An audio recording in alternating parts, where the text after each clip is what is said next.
Listen, Guru Nation, I've been talking about CRISPR on this channel since COVID.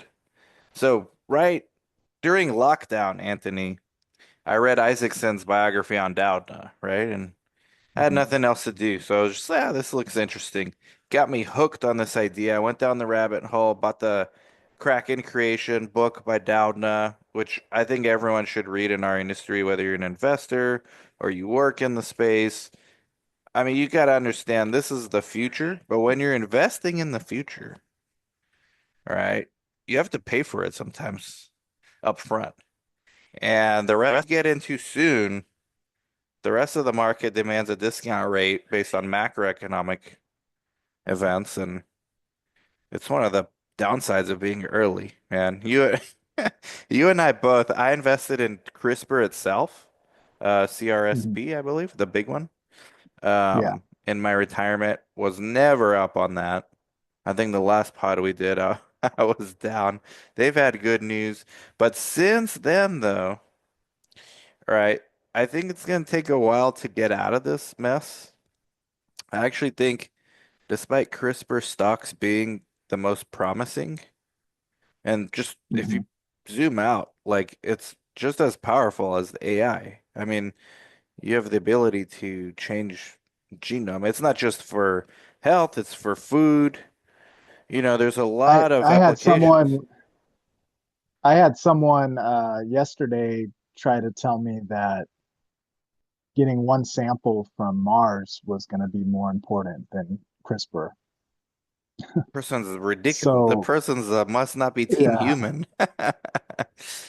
Yeah, they were like that sample could, there's a lot of coulds, like they're going to find eat, extraterrestrials or something, and I don't know. But Yeah, even if you you see did, a lot of that on. to cure sickness and suffering here at home is way more important. Yeah, And we already have certain ones approved, like CRISPR itself, um, right. with the beta thalassemia. But that's the problem of being early in this stuff is, early adopters, sometimes they win big and sometimes they lose big up front, but you only lose if you sell.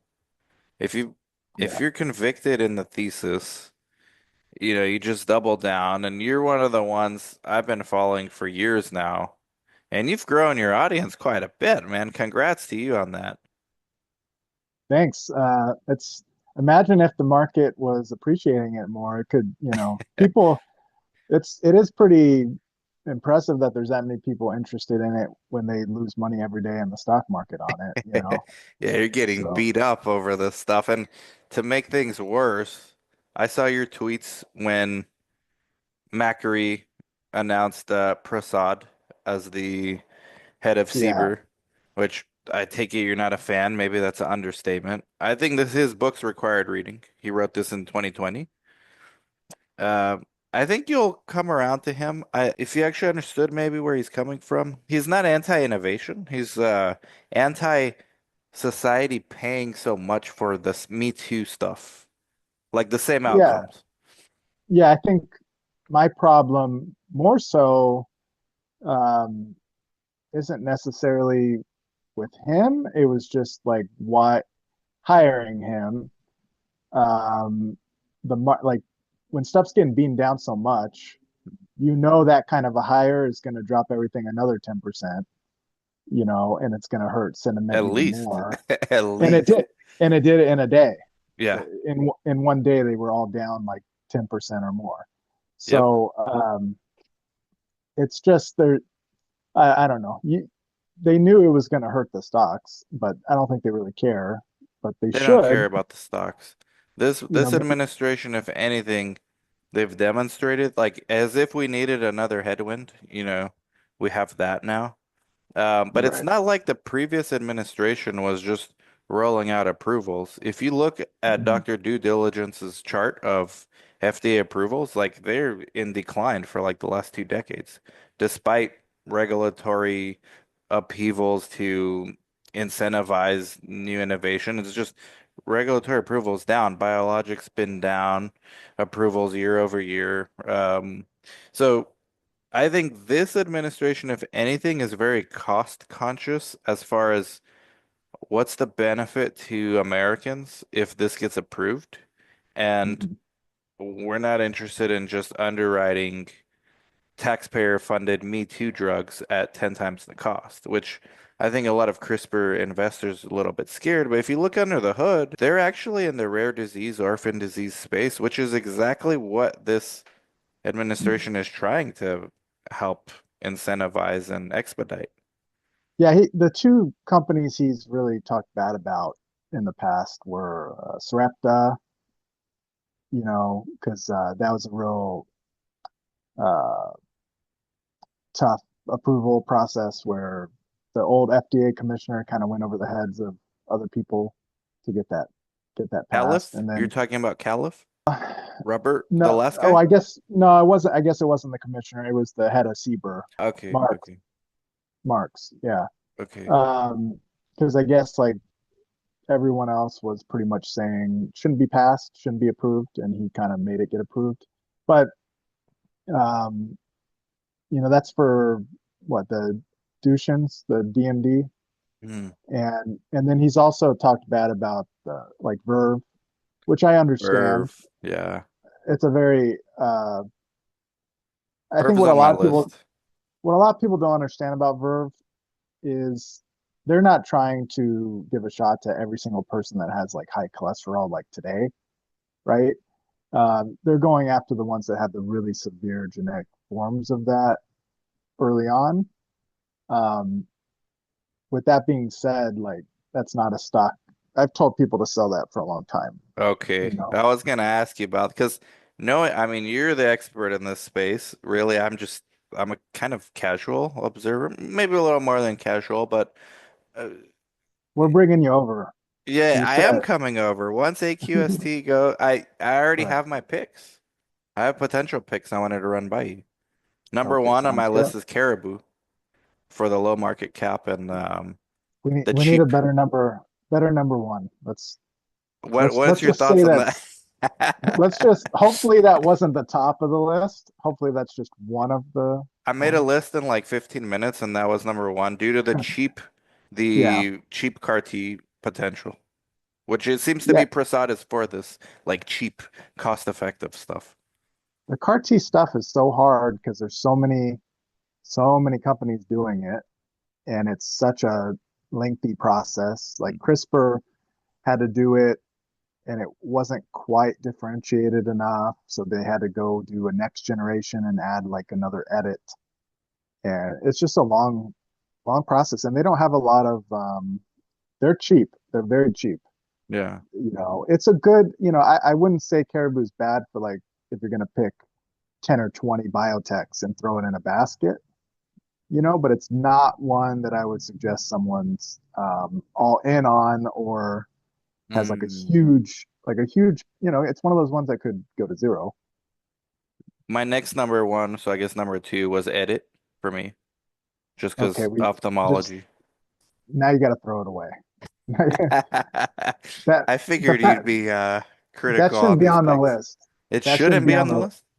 that one I don't even want to talk about Wow. because Okay. okay, first of all, like I owned Edit a long time ago and I got out of it with my shirt still on, thankfully. Um, like it went to 99.99. That's the all-time Okay. high. And everyone's really excited about curing blindness in children, which you can understand. That's a nice idea, right? But then Yeah. their lead program, it was already very small, the indication, so not a lot of money to be had. And also, they found out it only worked like in a subset, like a Mm. certain mutation of the already small TAM. So they discontinued it. Um, yeah, and a lot of these companies, their lead programs were kind of small because they had tons of money and they thought, oh, we're just going to kind of prove ourselves and then we'll do the bigger stuff after that, which you could understand that thought process to go for some of the, you know, smaller but maybe easier low hanging fruit. Yeah. But that's back when money was easy. You could raise whenever you wanted tons of money and not dilute you into oblivion. Now it's not like that. So you know. before we get into like Prasad and baby Mhm. KJ base and Pfizer China and all these things we gotta discuss. I guess what is your number one, two, and three right now first of all, before even that, is it a good time to start thinking about getting into CRISPR for those that haven't invested yet? Well, I've thought it was a good time, really good time for the last like 2 years, and that hasn't worked out. But a lot of that isn't necessarily, I mean, more of that's about interest rates and just the biotech market in general being terrible. It's not, specific. Like even, the company that you're in is not CRISPR and it's struggled too, right? Yes. Uh, The only thing I don't have to worry about as much as the CRISPR community is Prasad. So it's not under CBER. It's under yeah, new drugs. But yeah, that's the my concern with CRISPR, to be quite honest with you, is this guy's radical, and I want to root for him because I think he's in it for the right reasons. It's an extra headwind we don't need in this community right now. Like we don't need right. this headwind. The CEO of Intelia was actually asked about it on the last earnings call. And, he said they're not really worried about it at all because they have the double blind placebo study, these kind of studies that he wants to see. He doesn't like the studies that don't have all that, you Yeah, know, some the ones that don't use the, I forget what they call them, but like the proper endpoints and things like surrogate that. endpoints. He's not a fan of Yeah, surrogate endpoints. exactly. So if you do it the right way, there shouldn't be a problem. Um, Hmm. So you think Intellia, because that's on my list here. So basically, short answer is now is a great time to get in, or should people wait a little more, you think? I don't think there's going to be, it depends on the company. I was just talking about that on Spaces a couple days ago. I had another episode of that for the first time in a while. And someone asked the same kind of question. And I said, I think the lows are in for some of the companies. Like Intelia, I do not see it going, it could go lower from today, sure. I mean, these are very volatile, but the low was 590. It's up to nine something. I don't see, unless if something bad happens, stock specific or World War III, you know, Wow, yeah. I don't see that one touching the lows again. Prime only has 3 quarters left of cash. I Anything could saw happen with that. that when you're And they when you're had a that lot low on of cash. didn't they have some leadership shakeup? Yeah, they Uh they released their data from their very first patient for CGD. It's like an ex vivo, very similar to sickle cell in terms of how you administer it, and it was very good data. Um, but they pulled it immediately because they just don't have money and it's small. It's it's not the type of thing that you're going to make $1 billion off of ever year. You'll be lucky to make 100 million. I'm looking at Intellia. Be lucky probably. I didn't realize So Intellia was under a they're just billion. trying to say that again. I'm looking at Intellia's chart right now. I did not realize it's under a billion market cap. I thought it was much bigger than that. It used to be. That's It, cheap. That's cheap for. uh, you, I thought it would be more way like multiple billions. you don't know what my current portfolio is right now. No, I just associate you with owning all of them. So I Yeah, don't and know. that's so in the pat. Like when I first started, I had CRISPR was my first one, Intelia, Beam, even had Edit for a little bit. Um, I've had Prime a couple times. Just actually made money on Prime, believe it or not, Hmm, a few times, not much. But for the longest time, it was just Beam and Intelia. That was for the last couple of years. That was like the main two that I would keep. And then Intelia has just gotten ridiculous. So I'm all in Intelia, I got you. X and in vivo 100%. Cas9, ATTR amyloidosis, HAE. So Yeah. they're not the company behind Baby KJ, but they're Baby KJ like type similar base edit type of technology. So no, base editing's from Beam. So Beam, if KJ is not a Beam, they're not a part of that, but it's their type of tech, the base Ah, editing tech. okay, So okay.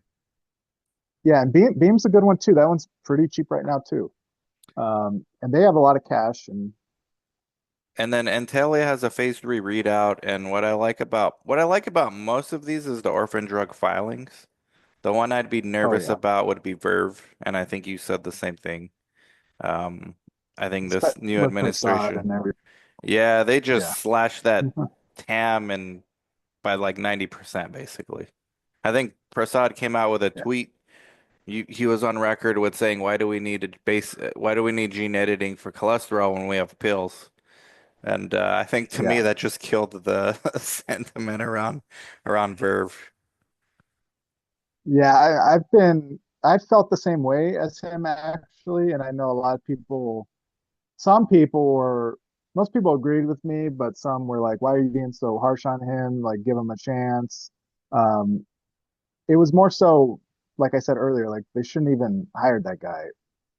Not in this environment, not when you don't need extra headwinds. You know what I mean? Yeah. So what do you think? So let's get into this topic then. So with Prasad heading CBER, he wants tougher evidence bars. I think they're going to do slower breakthrough accelerated pathways. They did emphasize to focus on highlight some of the positives, orphan drugs, and letting the sponsors do one randomized double blind instead of two is what they've discussed, and then letting them do post-marketing studies after approval. So in theory, for orphan drugs, meaning under 200,000 people, which most of the CRISPR stocks fall in that category, I think. And Talia especially, which maybe that's my new number one. I'll do after looking at this more, is Antalya. I'm I'm biased, but I've also spent the most time out of anyone on the planet probably researching Intellia. So What's your average cost if you want to share, or you haven't it's shared that let publicly? let's let it. Now I've shared it. Let's let it triple, and then we can talk about it. Oh crap. Yeah, man, I feel your pain. It's Uh yeah, it's tough. It's tough because I keep being correct about everything, like yeah, about the data. The yeah, data keeps being good, best in yeah. class, over and over, and it's like, why are you losing money then? So you're Like like me, you got caught in this thing like I did with AQST where it's like the fundamentals haven't changed. If anything, the it's more safe now than ever to invest in it. Like less yeah, wait, variables have been removed and yeah, eventually market catches up. Even with enough headwinds, like good data, good drugs, they don't come around all the time. Like last year there was what, like 30 approvals total? Like it's not a right. lot. Not a lot.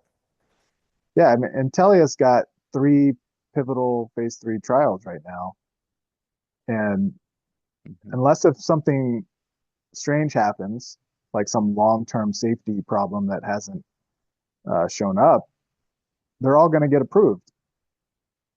You know, How it's closely genetic. have you been following those studies? Like, what level of, like, how do you have such high conviction? Because a lot of people who try invest, they're like, if they get nervous after big dips and then they just sell at the worst time. And someone like you, I mean, I assume you just study the hell out of this stuff. Yeah, I mean, I listen to every possible thing from the company.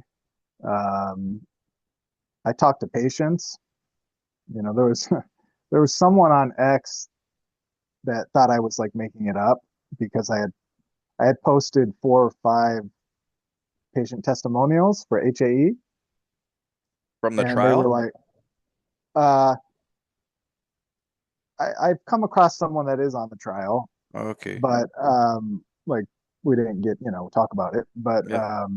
I talked to like 4 or 5 other patients that just to get their experience with their HAE, and the guy on X was like, doctors that specialize on HAE don't see 5 people in a week. So he's like Right. not believing me, but it's like there's places online you can find groups of people and talk to these people and Yeah, it's crazy. I mean, these people, um, it's diagnosed around 20 years old, sometimes younger. So it's like a lifelong thing. ATTR is very different. That's a much older um, disease. Is that There's a also what? Antillia's? Antillia's, Yeah, okay. Italia's got three things. They got the HAE, which is the swelling episodes. It's got the ATTR cardiomyopathy, which is the amyloid buildup around, and then ATTR polyneuropathy, which is the same kind of thing, but with the nerves.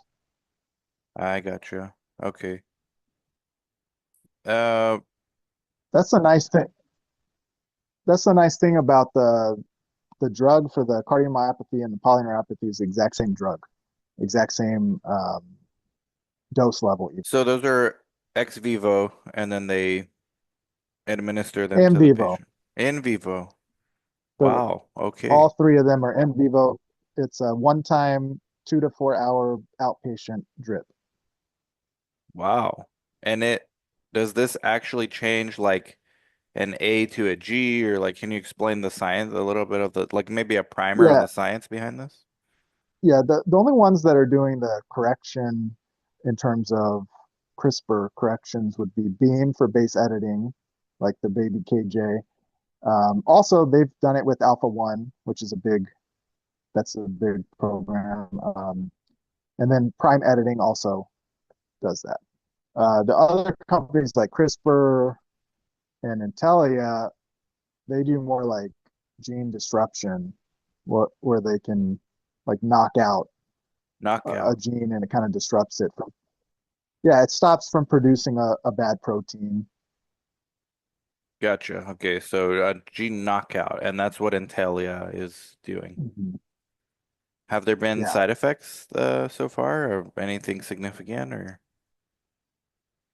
No, they do LMPs also, so it's not viral based, which is also good because a lot of the gene therapies use like AAVs and which are a lot more expensive, a lot more time consuming, and more safety problems with the viral delivery. But LMPs, Verve had a little LMP problem with their first, but other than that, the LMPs have been pretty great across the board from everybody. I think Lipid. Intellia, yeah, nanoparticle, yeah, Mhm. where they kind of encapsulate the CRISPR that they're trying to get in there. Yeah, I think the mRNA Um, vaccine was similar technology, LNP.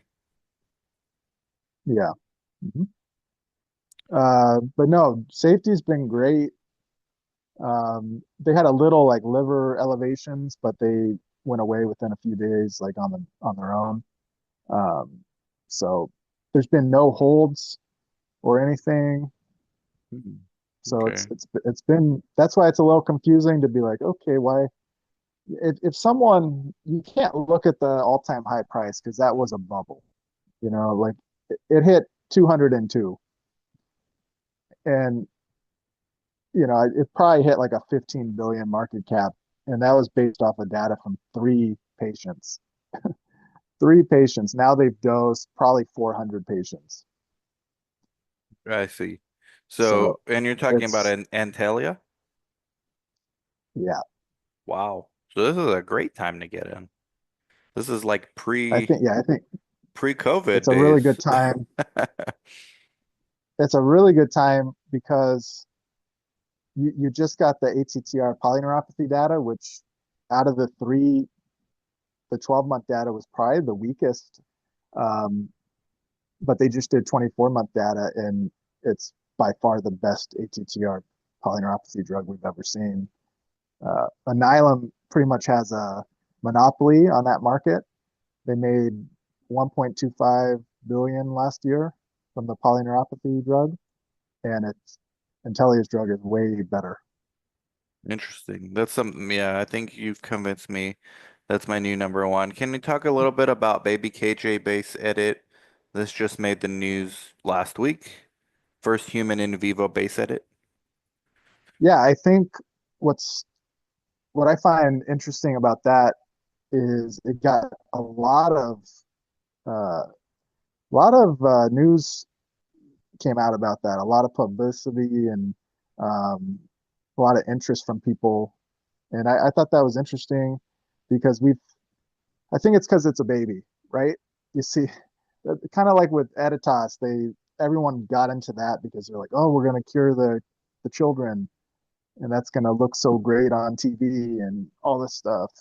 But um, a lot of people don't realize Beam, which uses the base editing technology and they own it, um, they've already been doing those like A to G corrections and stuff like that. They've already been using base editing on more than one person because they just did the data for the Alpha One, which is a pretty big market, and that got no news.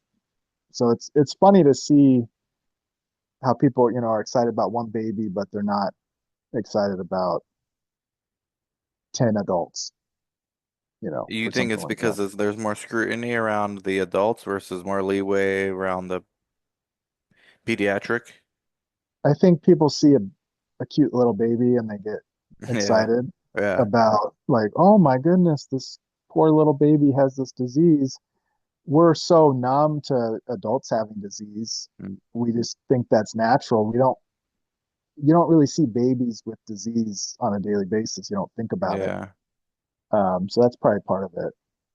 But yeah, a lot of people still don't know about CRISPR. It's Which is surprising. crazy to me. Yeah, I mean, I learned about it with Walter Isaacson writing about it. I said, well, what did I miss here? I work in clinical research, and this was such a like a niche area of research too. Like you don't even know about it even if you work within the research industry. I had to learn about it from Walter Isaacson's book. Okay, so was the investors community happy with baby KJ, or was that already like priced in, you think? Oh, Did we at get this a bump? point, it's been, well, Intellia's been bumping because they just had good data. Hmm. I mean, we're still under $10, so I don't call that a bump, I'm looking in at my it right opinion. now. But Yeah, you've convinced me. I'll probably just mess around and buy a few shares after this. it's there's really HAE, there's a lot of drugs out there, right? So people just totally discount Intellia because their phase one data, pretty much, everyone was cured, essentially. It was like perfect data. Um, Out of the 10 patients in that phase one data, there was one person that had an attack that was up on an airplane that got proposed to. Wow. So they just got really excited. There is a lot of psychology behind these attacks. So there was one of those, and then one person had some like swelling on an ankle because they had a sports injury, and they counted it, but the doctor said he couldn't tell if that was just natural swelling or, I mean, if you're going to swell from a sports injury, so so Mhm. pretty much nothing. Phase two, this was like 7 months ago. The stock was trading at 20, 21, 22, which wasn't like horrific compared to where we are now. And then the stock just fell because the phase two data came out for HAE, and three patients were showing not just one attack, but they were showing a lot of attacks. Hmm. It cured eight of them. It cured 8 out of 11, at least, up to the follow up period. Who knows if they are going to stay that way? Um, but what people don't understand about HAE, these trials, they're double blind. The phase two was double blind. Phase one didn't have a placebo, so they knew they got the drug. So it's a big Gotcha. difference. Gotcha. So these people, the doctors are telling them if you have an itchy throat, anything, they immediately um, give themselves like medication for any kind of symptom and have to put it down as an attack. Not a single one of the attacks were visible. Like swelling episodes, I don't know if you've ever seen pictures Mm, online. okay. Usually it's like their lips are Yeah, yeah. ballooned up. There's Well, I'm a lot invested of in things. I saw, anaphylaxis shock company, so we're learning all about okay. the edema and the swelling and all that autoimmune stuff. Yeah, I saw one picture the other day I wish I hadn't seen, but I gotta it look was into just this. So you're saying that phase two data, those three somewhere. patients were they broke the blind, right? So they were on placebo. No, yeah, it was still blinded at Okay, that point. The next month in June, we're going to get like the longer term phase one, which isn't a huge deal because there's not a lot of upside there because that one already looked good, right? I The see. important one is that phase two update to see how those other three have worked out, and that'll probably be like October or Gotcha. September. And this is for Antalya, right? Uh, For HAE. yeah, and the CEO has pretty much told us it's gotten better. Okay. But the Ex one in phase expect three, the phase three readout is for ATTR. so phase three also, Hmm. right? They're all phase three. They're just Okay. showing data from these other, as they're progressing. Ah, gotcha, Um, gotcha. the first phase three readout will be HAE uh, like mid next year. Okay, gotcha. So we got some They're catalysts they're they're gonna coming. yeah they're gonna finish enrollment in Q3. So very soon they're gonna finish enrollment and it enrolled very fast. They're gonna have enrollment done less than 9 months. And do you know how many centers they used for? That one they did do quite a bit. They have Yeah, because 30. you dive in depth. 30 centers? Yeah, and it's only for they only needed 60 patients.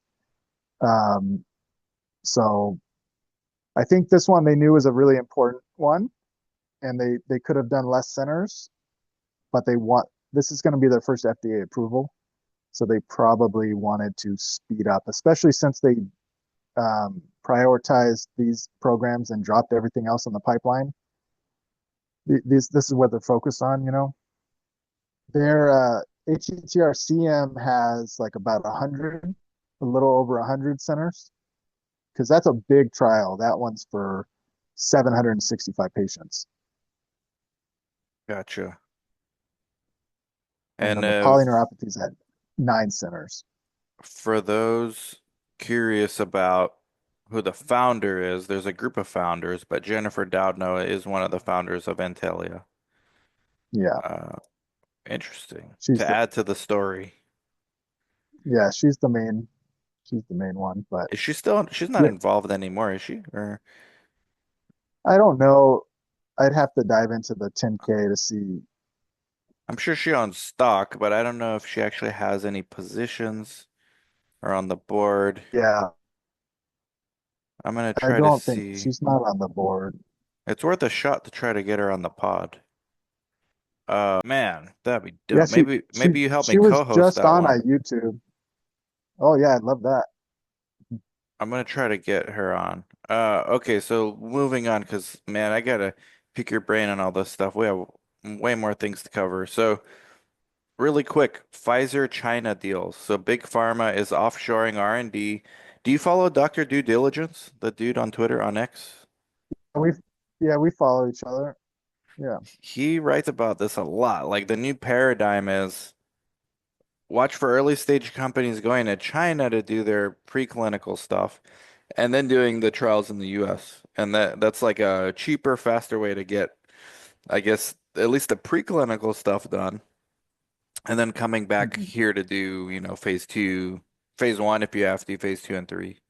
But what is your take on the Pfizer China deal and its larger implications maybe for the industry and specifically CRISPR? It made me want to throw up, like Why? just just because it was 1.25 billion, right? And the way I look at up front, it was up to like 5 billion if you count milestones and stuff. It's huge. So a lot of people in this country super thrilled with like Pfizer because of vaccine stuff, all that, Sure. political type of stuff. They may be the But most hated of all, besides yeah, Merck.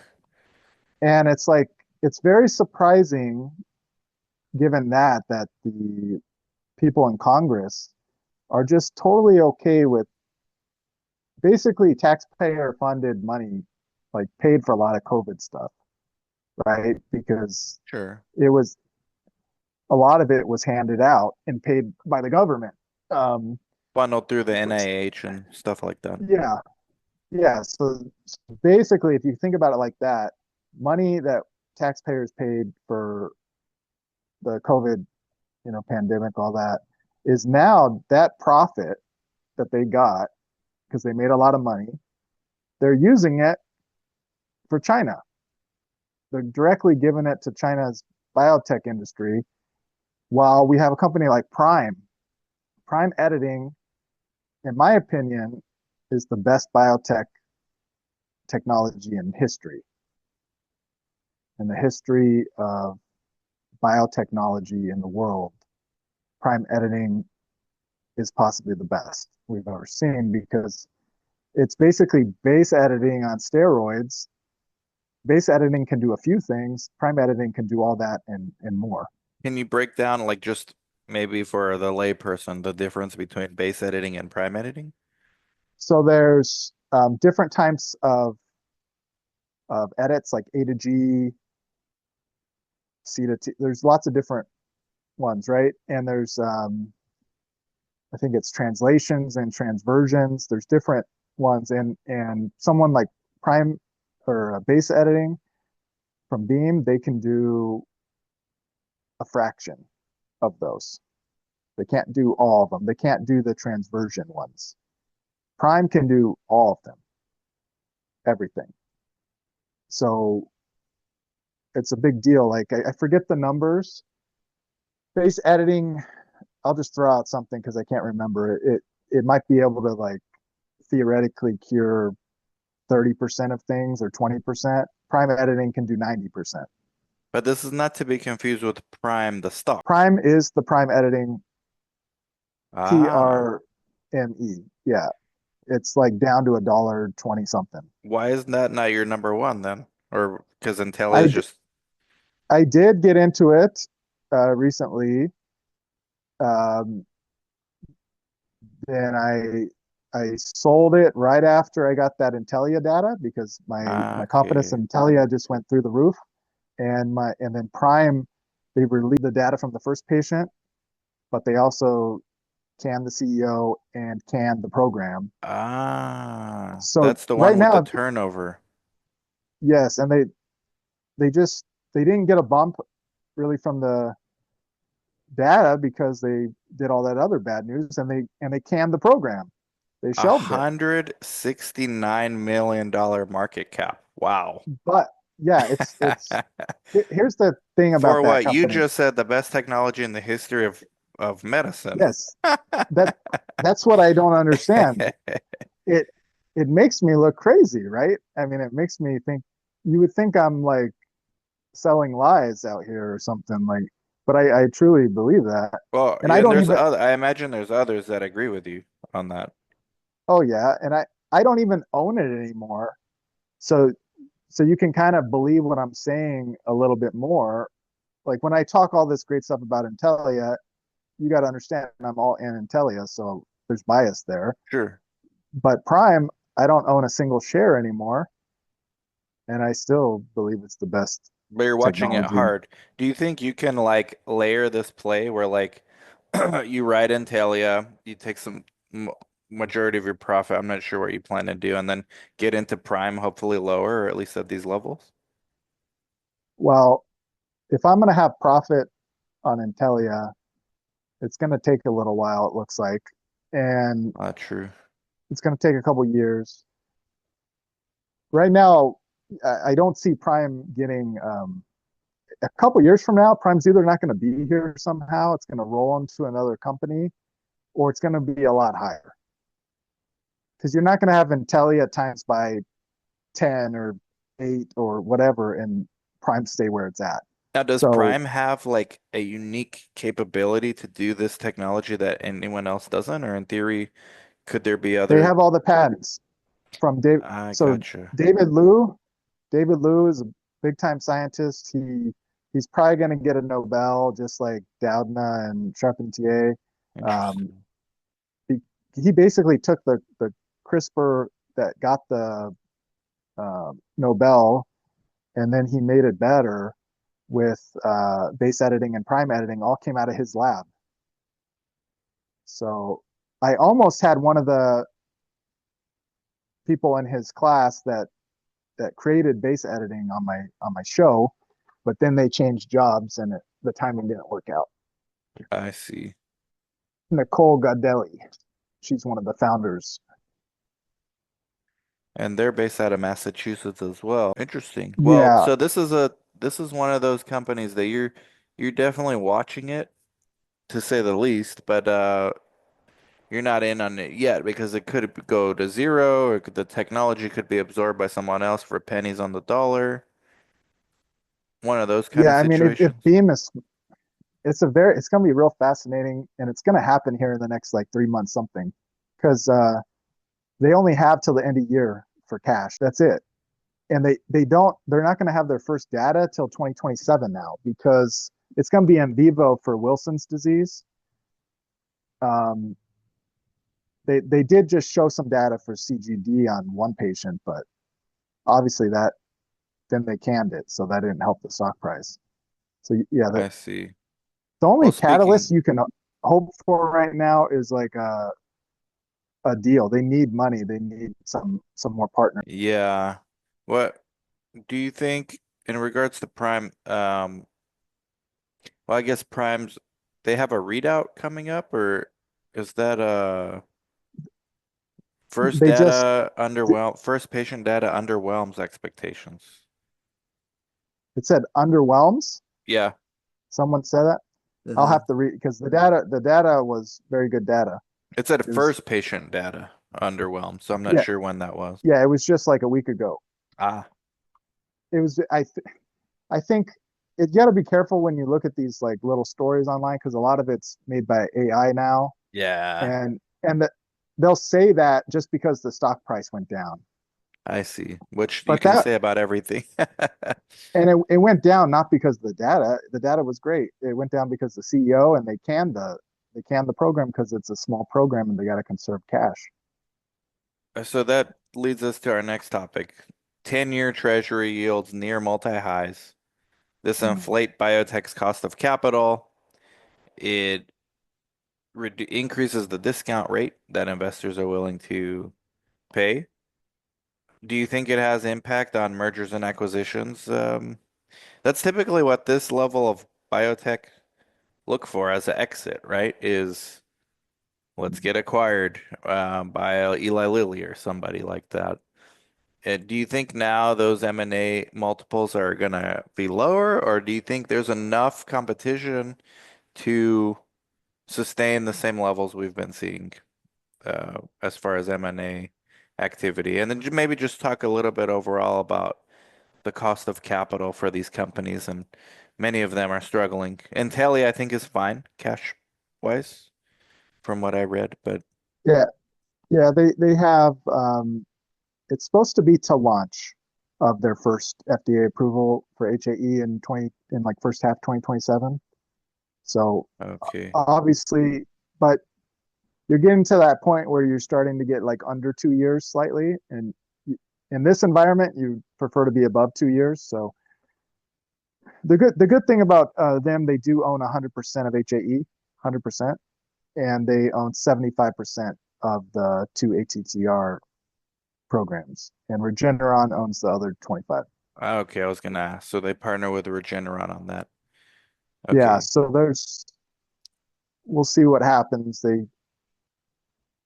With You these want to keep as biotech much as you can, but with these biotechs, you have to look at the leadership as well because I don't know anything about the leadership of Intellia other than Dowd knows one of the founders, but as far as the leadership goes, a lot of these companies are known, not CRISPR necessarily, but a lot of these biotechs, when they run out of cash, are known for diluting shareholders and reverse splits. Does has Intellia shown any signs of doing that in the past, or are there they've any hit the fears? ATM. They've hit the ATM very, very hard.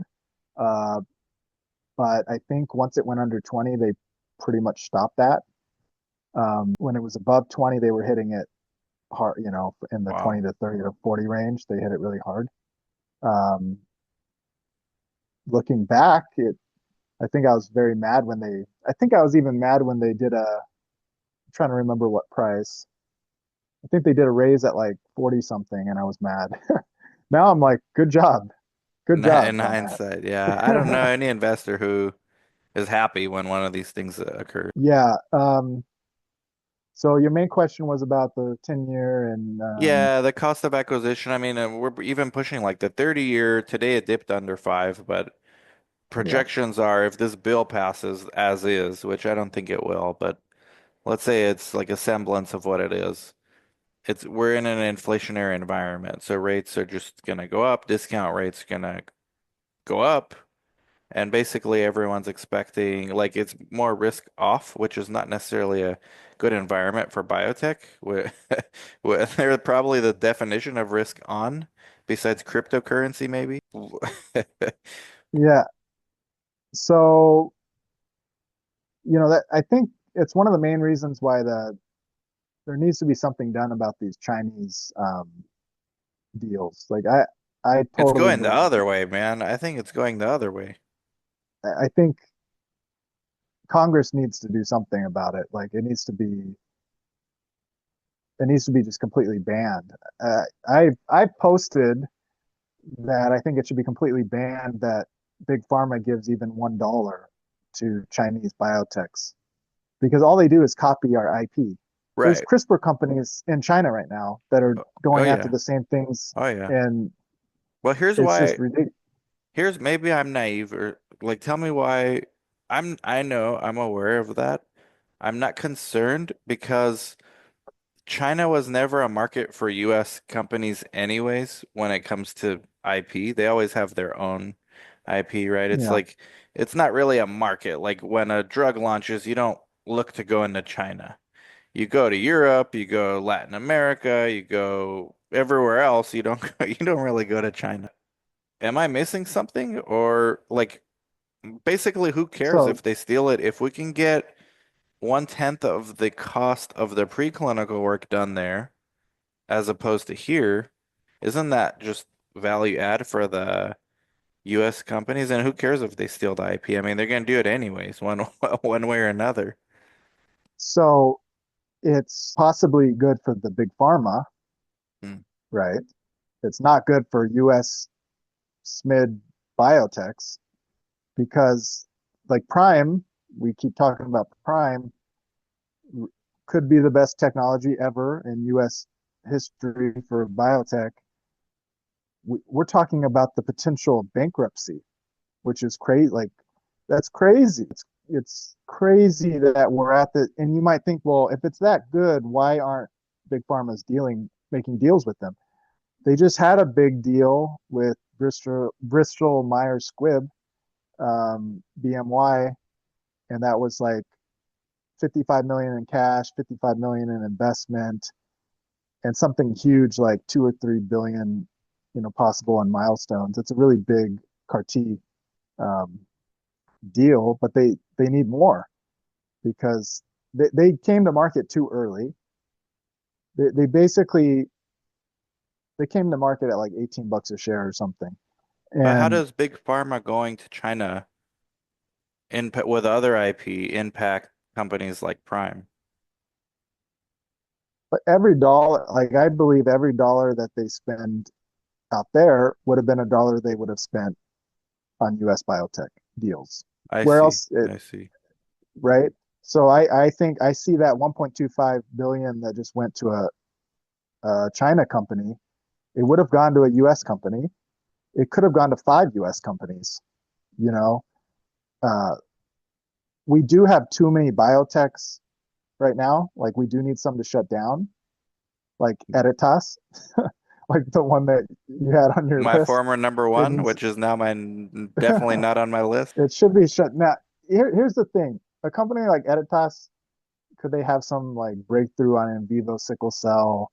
They've shown some decent. They have zero things in the pipeline right now. Like Okay. they're in clinic. They have nothing in clinic.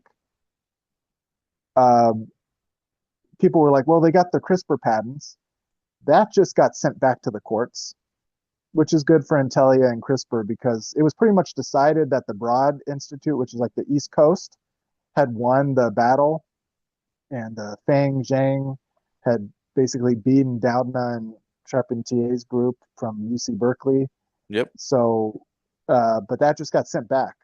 So now it's back into limbo, which is funny because Hmm. CRISPR and Vertex just paid Editas money for the patent rights just for Casgevy, and Edit immediately sold it to a third party, like the rights to the milestones to get more cash up front just to survive. But at this point, Edit's just paying like execs their salaries. Interesting. Yeah, We have for way those too that want many to know the companies. story, go read The Crack in the Code by Walter Isaacson. You'll get this. That was written in 2019, but you'll get like the beginnings of the fallout between Doudna, Charpentier, and the dude you just mentioned, Fang. Yeah, yeah. Mhm.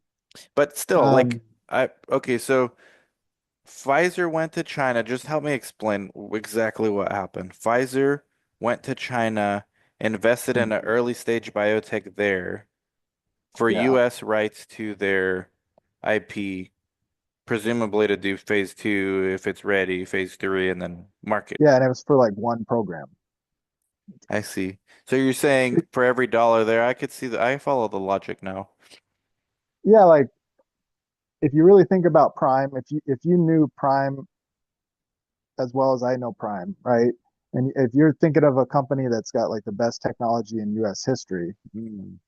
and they're struggling to survive, at the same time we have big pharma with all this cash spending it on these like drugs from China that are copycat drugs of what we already have here in the And US. you said they've gotten the whole pipeline for that deal, as opposed to here in the No, U.S. it was Pfizer. the Pfizer deal, I believe, for the 1.25 billion up front was for like one. It was for like they didn't even buy the company. It was like one program. One drug, one IP. Yeah, yeah, So they're similar um, prices to like their investments here. In fact, that's a pretty big one compared to what they would yeah. do No, it's here. is big. Like, and the bigger it is, the worse it is because like that's I more see. money that they could have spent Right, on right. because Pfizer gave Beam 300 billion up front for three preclinical base editing. So Pfizer does have this kind of tech in their portfolio. Oh, They like 300 it. million, 300 million. Sorry, yeah, 300 Okay. mil, like 100 mil each Yeah. for three. So the a logical place would be to do a deal with a company like Prime because you already are kind of in there. And now it was a couple years back when maybe money was a little easier, but it's been bad for a while. Yeah. I Yeah. forget exactly the exact date. Um, it I was a see. big deal. I mean, 300 million up front for three drugs, Yeah. three that aren't even in clinic that are preclinical. That's a lot. That's a That's a lot. really That's big more than what is it? Whose market cap right now? prime. Well, a Pro lot of them. A lot of Yeah, them. yeah. Caribou, So the one I wanted to actually Caribou was my number one, remember? Before we came into yeah, this. They're like they're like $96 million market cap for the whole company. I'll only let you buy that one if you have like 10 other ones. All right, fair enough. I just Editas, remember that one. I remember that one from the book, Caribou. yeah, I think that Editas, was I don't, Doudna's assistant that became a PhD that started yeah, that one. Rachel like Horowitz or something. Yeah, Yeah. yeah, something like that. But Editas, you could own 100 and I wouldn't want that to be. Okay, fair enough.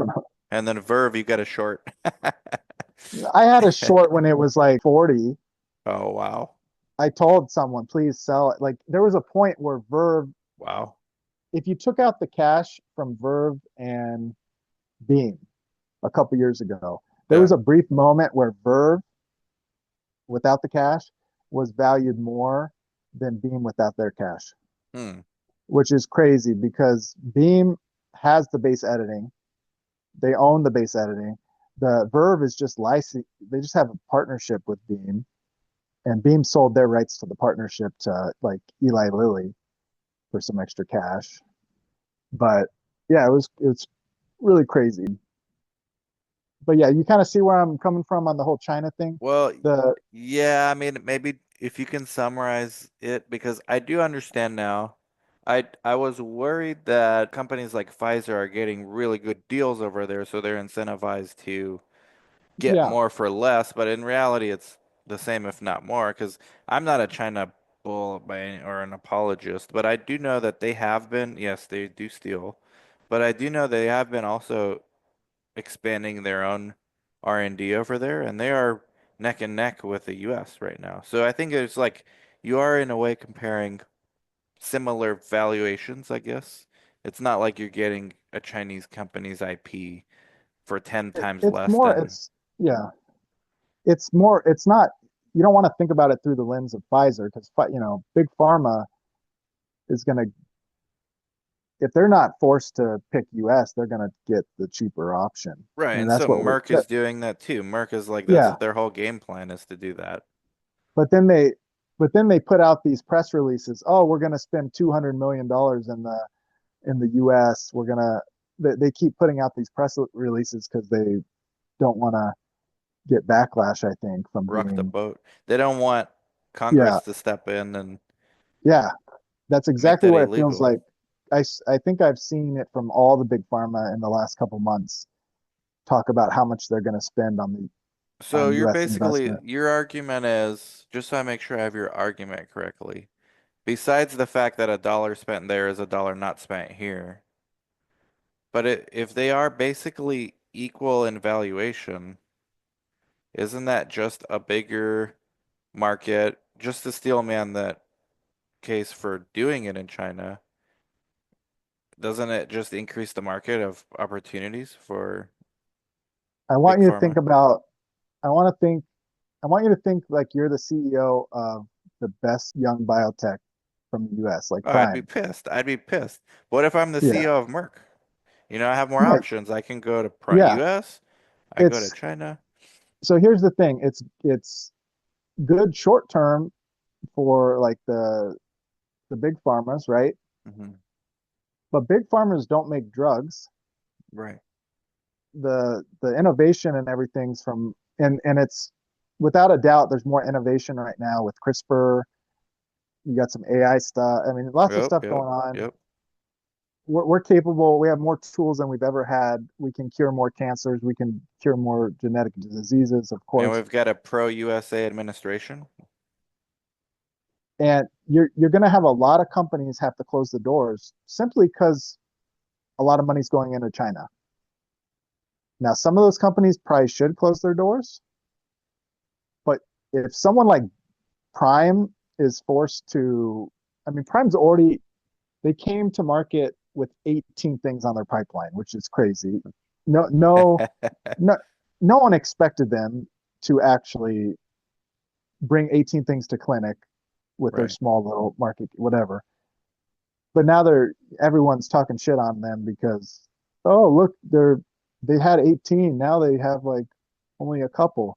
Well, of course they weren't going to do 18, but it's seen as such in such a negative light. Um, but there's really good drugs. Prime has the ability to do a lot, and that money that's going into China right now is stopping that kind of tech from progressing faster. And so you're Um, saying you're arguing this is a US issue. It's not just through the lens of a Merck or a Pfizer or a Prime CEO. It's through the lens of the United yeah, like States national security, maybe. that. Yeah, there's a lot of lenses to it. Hmm. Like if we're not careful, a lot of people have talked. Like I've had CEOs, big time US CEOs in biotech that follow me, like my post about we should ban all big pharma investment in China because they know all that money. Like the hope for biotech has always been to get a lot of these. There's all these patent cliffs, right? A lot of patent cliffs. But if half that money's going to China, you're going to have like these biotech companies dying off. The ones that are good and can survive are going to be wounded Yeah, to the point where they're able to go after half the targets. yeah, I always look at it through Prime because Prime could cure a lot of diseases right now. yeah, On the other hand, you might think, okay, well, why aren't they getting tons of deals every day? Right? It's because they're just so early. We're in this market right now where the big pharma, they've talked about it on calls. they have all the big pharmas have talked to them pretty much. Like they've had tons of conversations, but we're in this environment where they don't want to spend tons of money on something that's preclinical when they can Right. get something It that's, that's already developed from China, maybe semi-developed in China.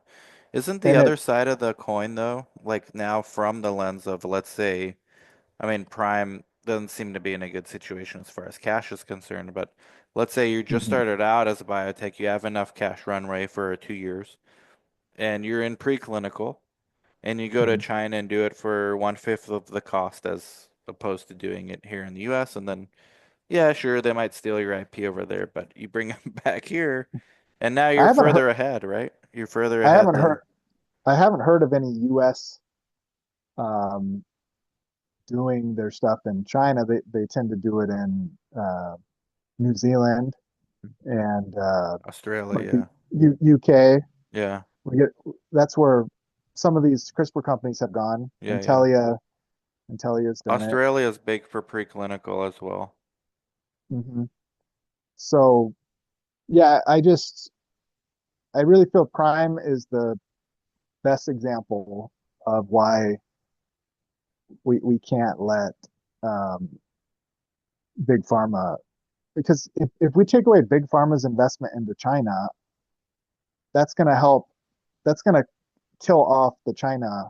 And some people argue, well, it's good for the world to have China, doing some biotech Yeah, innovation no, I don't argue also. with that. I But don't like, I but was just trying to steel man the case. yeah, Maybe we'll, all right, so now we'll get into, I guess, most favored nation price and pricing because this is related to, somewhat related to China. So you have the administration, which is America First. And by the way, like surprisingly, we haven't had uh, any guidance from Macri or Prasad on the China issue, right? That I'm aware of. And they do podcasts now, and I actually subscribe. I applaud them for doing their podcast. Uh, yeah, it's we've never had an FDA administration like this before, but yeah, it's nice. they haven't discussed this that I'm aware of, unless you heard something. No, I feel like it's the 1,000-pound gorilla in the room. Everyone knows it exists, but no one wants to talk about it. Yeah.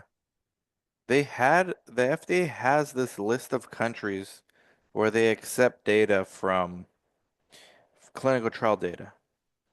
Uh, I don't think China's on that list. And there was an executive order under Biden. It was like Espionage Act or something. I forgot the name of it, but it was very kind of anti-IP with China. So I can't imagine you can get away with like outsourcing all your trials to China. I don't think anyone would want to do that necessarily. Mhm. But there's some concerning aspect about outsourcing trials to, for example, Latin America or Canada, which came up in the most favored nation uh, breakdown from Trump and Macri as far as allowing imports from Canada to put pricing pressure on drug companies here. I think that's a headwind. I mean, maybe it's a nothing burger. They have to like actually set up pharmacies and things like that to do. It allows states and Native American tribes to sell these drugs in theory, but it really is supposed to incentivize companies like Eli Lilly to go direct to consumer, which they have been, and maybe more pharmacies like Hims and Hers or whatever they call Yeah, themselves, uh, to go direct to consumer. What do you think that effect has on CRISPR at all? Because these are like one-shot gene therapies, right? For the most part, or like three shots, three the treatments. yeah, I mean, pretty much everything right now is one Hmm, and done. The baby KJ thing was three, but gotcha. um, Intellia stuff's one. All pretty much everything's one. Um, for the most favored nations, like drug. Yeah, because I mean, you're talking here $1 to $2 million, price caps. I mean, these things are like that's the average cost of one of these shots from what I've Yeah, gathered. the HAE is probably like 2 to 2.5, and then I would think in the US the ATTR would be about 2. But we're talking about cures though. Yeah, yeah. The ATTR, it's the first thing where patients are getting better. So it's something where technically, if you got it to them soon enough, you could probably call it a cure. Mm. And I talk with one of the former executives of Intelia that now runs like an offshoot, like a private, and he's talked to me about that. Like it's basically a cure if you gave it soon enough. So But what the if it's problem, not soon enough? Is just once a year or like once every 5 years? well, it's just they can redose, but that's not something they're planning on doing at Mm. this moment. But they've shown it. They've shown it works. Um, and we're going to see some more redose data later this year too. But it's basically like for cardiomyopathy, the amyloid buildup around the heart. If you stop more from building up, like you do the knockdown, you stop the TTR from building up more. Um, that's fine, but that doesn't help what's already there, the buildup that's already there. That the hope is, it'll naturally, the body will um, kind of get rid of that buildup slowly, but no one really knows the speed of that, or so that's the problem. You want to get these drugs to these people as soon as possible before it gets, too bad. Um, I see. but yeah, you probably see all my conversations that I have a lot of conversations with people that are invested in the competitor companies. Are they so in a way, if well, like the end point for this is overall survival? It's not like Yeah, oncology. for ATTR cardiomyopathy, which is the really big money, 15, 20 billion peak market, um, that one is survival and like all cause mortality. Um, one of the big data points that I really like to look at is the cardiovascular events per patient per year. That's a really good one because Bridge Bio, they got their placebo was 0.58. That meant on average each patient had 0.58 like cardiovascular events per year for the placebo group, and they took that down in half to 0.29. So they had a 50% reduction. And Bridge Bio is it's a good drug, um, but Intelia had way worse patients, and they've shown a 0.16, and then they showed another one that said 0.11. So and the it's a very complicated because you got Pfizer's big drug that made 5.5 billion last year, tafamidis. Mm. It's it was the only drug on the market for a long time. Um, that's going to become generic within the next couple of years. That's the traditional thinking is they're going to try to fight it, but most people think it's going to be generic. If that's the case, combo therapy is probably going to be the way forward. And you can't combo tafamidis, which is a stabilizer, with another stabilizer from the Attruby, the one that Morgan Freeman's on the commercial for that from Bridge Okay, yeah, I Bio. see. Yep, yep. Um, so the future of the whole space is going to be either Intelia with the generic Pfizer, or Alnylam has a third gen drug that is the big competitor because it looks like it could have better knockdown than even Intelia. Hmm. Um, it's going to be between the two of them. I'm it's such a big market. You're talking like you're right now. There's maybe only like 25,000 or 30,000 patients that are getting dosed. Right. but it's going to grow tremendously because now you got all these other companies coming like Alnylam, Pfizer, and BridgeBio, and it's really underdiagnosed. So it's going to be like 100,000 patients. There're going to be tons of patients. I just don't think Alnylam can treat all those by themselves. When you have that big, are they going to treat 100,000 patients by themselves and Intelli is going to get like 100? I just don't see that. Right, because yeah, it looks like there's maybe 500,000 people. Yeah, there's tons, right? It's Hmm. just a matter of you have a lot of people dying from cardiovascular, like heart issues that when they do biopsies, um, they find out that they had amyloidosis. It's just it's you're getting a lot more doctors getting knowledgeable about it. Yeah, what they measured in this magnitude 2 study, right? This That's is the for poly pivotal. that's for polyneuropathy, the magnitude two. Ah, gotcha, gotcha. Okay. So Magnitude one is that's a different indication. It's okay. same drug, but that's for the nerves. I got you. So ATTR-PN with polyneuropathy. Yeah, I see. that's the one we just got data from. Okay. That's the one with around 500,000 people worldwide. The that's cardiomyopathy is the big one. Okay, okay. Polyneuropathy is genetic, and so they do get diagnosed earlier, more like 40s or 50s or 60s instead of 70s. I Um, got you. I got you. most of the cardiomyopathy are wild type, so the median age on that's like 78. Ah, okay, okay. So that's the Bears talk about that a lot. Yeah. How are you going to do gene editing for a super old person? And Prasad's gonna look at that with what's the benefit. He put it a quality value of quality of life per year, right? Like Mm-hmm. that's one of the metrics he looks at, like at least from oncology. I guess this is comparable. How much is worth it for a extra quality li a year of life? I forgot the Yeah, actual name of that metric, but I'm sure he'll use this too as a the nice thing is Alnylam kept the same price because they just got approved for cardiomyopathy for the Trusrin. They they were making the 1.25 billion on the polyneuropathy.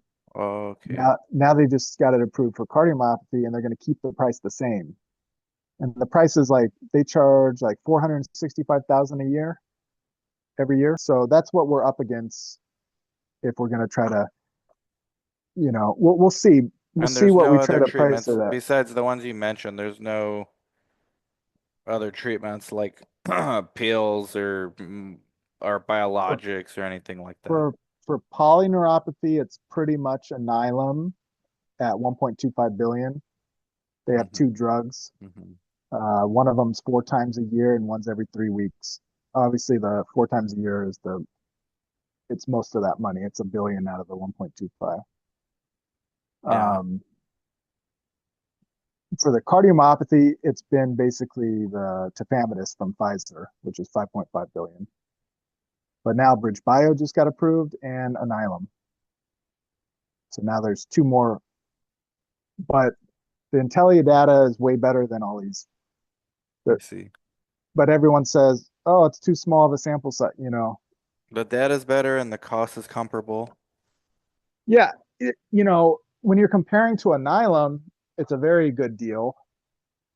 If you're thinking of it only being like 4 years worth, possibly, um, you're only paying 4 times what you're paying for Alnylam. Yeah. Um, the the pills are more like somewhere in the 200,000 range, 250 or something. Okay. And But that looks alnylam looks like an RNA interference type of yeah, their mechanism of market action. their market cap is the for some reason people love them. Like the analyst and the stock market really loves them a lot, which is I do think they're going to be the big player in ATTR cardiomyopathy eventually. So I can understand it. but Yeah. it's going to be very interesting. Well, it sounds like one is a one and done, and the other, I mean, this might be a one and done treatment as well. No, Oh, the Anilum, they're right now they have one that's every 3 weeks, and then okay. their newer one, the the one that just got approved is every 12 weeks. Gotcha. But then they have one coming up that's twice a year.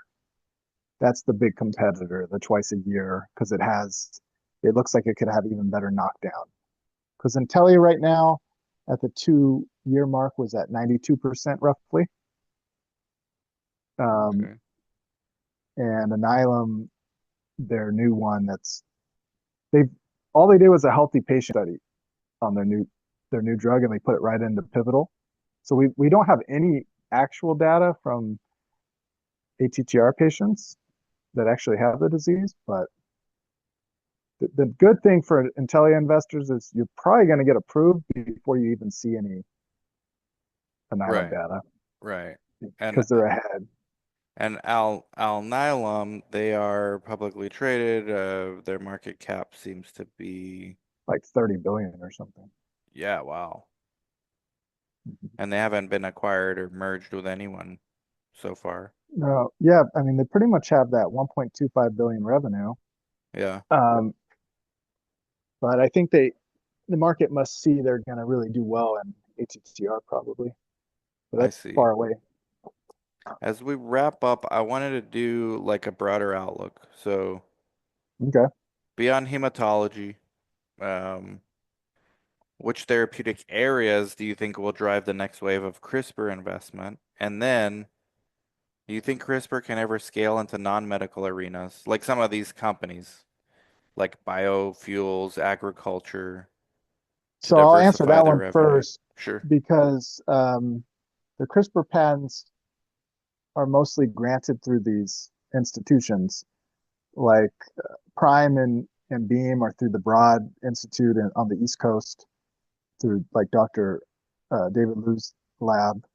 And a lot of the other ones are through UC Berkeley. Um, and places like UC Berkeley and the Broad have already given out patents for non-human use in things like agriculture to other companies. Um, so yeah, I think it's Piecewise. Piecewise is David Liu like editing for food. So they already kind of have that. So I don't see them. They have enough to worry about, you know.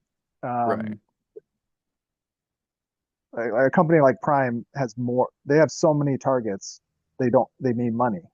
Someone like Intellia, who's more healthy, like, do you think there's a way they could ever diversify and get into agriculture or biofuels? I mean, the only way that's possible at some point is if they were doing really well They with do the money and knockout gene stuff, right? So they can knock out theoretically something which they causes resistance to certain they'd pests. have to they'd have to buy whatever company or pay for the rights because those rights have already been granted, I think, to other I see, I see. private. There's a lot of private So the companies. opportunity for that's gone. Basically. Yeah, I mean, the way I look at it, Intelia is these three pivotal trials. They don't really Right, have a right. pipeline. I just think about these three pivotal trials, and Interesting. So there's no real pipeline for Intellia. no, I mean, it's always been kind of the weakest part, Mm, and since they had to do some cost cutting and stuff like that, they made it even smaller. I Um, see. but at the end of the day, these three programs could be the CEO thinks they're going to be break even or positive in by 2028. I think he means by the end of 2028. I think we got to do a whole podcast just on Intellia because now I got a bunch of questions I could on talk this. about that. Let's People do that that. I Let's think I leave talked people on a about. cliffhanger, man, because Okay, I think this was a good primer on where we're at. You certainly helped clear things up for me, and I hope from the viewers and listeners as well. And I'll have your X Gene Investing with Anthony. His X account is underneath the video and in the show notes if you're listening. And he's interested in clinical research. Every now and then you'll ask me a question. Hey, why is this taking so long to get a study startup? I remember you asking me that. Welcome to my world, man. This is what I deal with. Yeah, the out of all the trials for Intelia, there's one company in the UK that they have 7 sites in the UK, and 6 of them are this Nexus, or I forget the name of the company, and all 6 of those are not recruiting.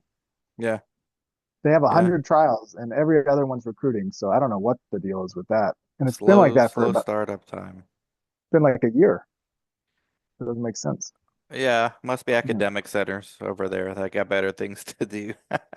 yeah. Sadly, this is why they'll need rescue sites, and the administration for these is infusions, right? All of these.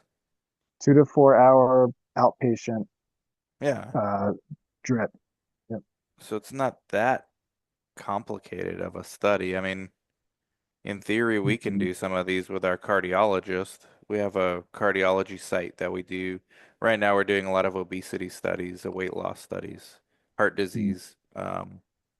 Yeah, interesting, man. Well, our worlds definitely collide. I think the best way for us researchers to learn more about what's out there is to look into biotech stocks and vice versa. I think for biotech investors to really understand how long and how expensive these things are is to understand a little bit of the clinical research process. And I think Mhm. both sides of the same industry have a lot to learn from one another. So I'm happy to start doing that kind of content again. Great. Yeah, I can't wait till you've joined the CRISPR side. I will tomorrow. Market open. I'll buy some Intellia. This shit looks cheap as Okay. hell. I thought it was at least Uh, gonna be 2 billion by now. 3 billion. it was 960. it was 15 billion during the bubble. Man, you're gonna be jealous of my average cost. Oh, a absolutely, Okay. absolutely. Well, I'm telling you, man, there's not a stock tip, but AQST, it's about to have some catalyst coming up, and we've been waiting a long time. I know how you feel. I know Uh, that's your baby. that's man, the same conviction you have with NT. I guess it's easy to fall in love with a stock, which is the danger of doing this. And maybe that's another podcast too, but I try Yeah, to I mean, find the bear cases all the time. we're we're at the this is the worst downturn in biotech history. So that I mean, and I that's hope there's signs of slowing down, but the treasury rates don't help. yeah, it's so funny because the rates historically these are not bad rates, right? But it's the fact Yeah. that we've never been that low and quickly gone up at, Yeah. like people are worried, how high can it go? Well, the We've never problem gone up. is modern biotech as we know it. So I'm not talking about Genentech early days. I'm talking about like mid 90s and then uh Yeah. when PDUFA came out, like mid to late 90s until present, we've always been in a low interest rate environment, right? I think this is probably the highest between now and the late 90s.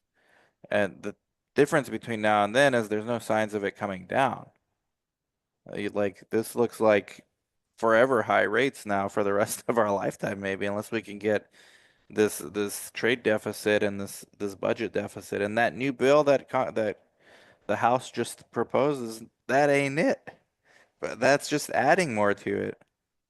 Yeah, I don't know what they're trying to do with the whole like zero tax on tips and uh all this stuff. I mean, uh, Yeah, they I really had hope about the Doge.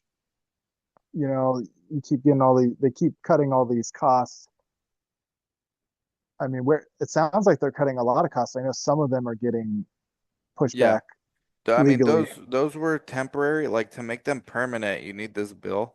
And Yeah. the way it was presented, at least, I mean, unless Senate does some stuff and Trump then has his say in it, I just think there's more spending.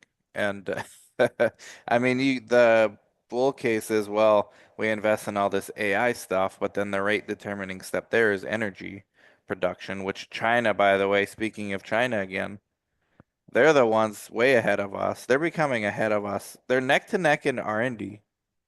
They're, I think, further ahead as far as energy production and soon to catch up with AI. So Th- we This gotta is get our why it's act another together. like this is why are we letting them have our big pharma money? Like because you don't want their biotech industry strong. Now that CRISPR Yeah. is around, you know how easy it is to make bioweapons with Oh CRISPR, yeah. Yeah. Yeah. and you're letting big pharma money just go right over to them. And if you take away all the big pharma money, that's going to really hurt their industry because they don't have big pharma, not like we do. They have their version of it, and They but have yeah, some, yeah, yeah, they don't have a market other than their internal market. yeah. Like the world market still chooses U.S. and European manufacturers, Novo Nordisk, AstraZeneca. Um, that's next, right? But if they keep partnering with U.S. pharma, I'm coming more and more around to your point on that as well. Okay, so I will agree to a big NTLA show if one big if you don't brag about your cost average for the next like 3 or 4 years. Cost average 950, baby. I promise, man. I've been on the other side of that too many times. I got empathy. All right. Well, it was good talking to you. Nice talking to you too, man. Everybody go follow Gene Investing with Anthony underneath the video and in the show notes. Catch you guys later, and thank you, Anthony. You're welcome.